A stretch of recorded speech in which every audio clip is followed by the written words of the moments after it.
partner.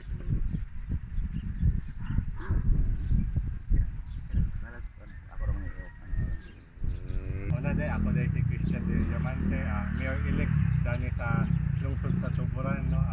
Inaot ko tanang mga taga Tuburanon, suportahan ko ninyo sa pang sulod sa akong termino nga paningkamutan ako nga kung unsay nabuhat sa akong amahan, akong mapadayon para po sa kalambuan sa ato ang lungsod. Mayor, taas kayo ang ekspektasyon sa mga katawhan nining imong umaabot nga termino. Kay sayod ka ang imuhang amahan sa pila ka tuig mo'y gitan-aw dinhi sa Tuburan. Unsa kahay mapaabot nila sa imuhang termino?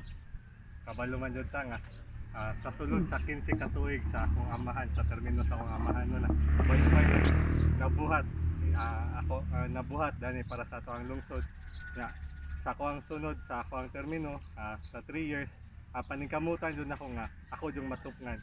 Dili man na siya lisod kay akong amahan biskay wa na siya nagpapili karon, kaning wa man ingon nga iyan ang gibiyan ng Tuburan, pero mutabang gyapon siya para sa kalambuan po dani sa ato ang lungsod. So kaming duha magtinabangay mi para ubay-ubay nga grasya atong maabot dahil sa ato ang lungsod sa Tuburan.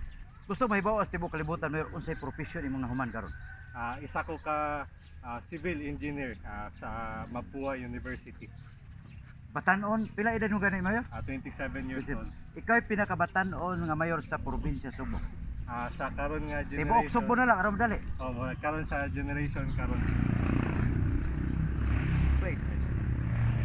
Siguro ning umaabot yung mga adlaw murag bagsugod na ka sa imong termino, and sa imong kabatanon karon wala ka kay mga kabalaka nga murag besides even though nga na ang imong amahan sa imong kiliran.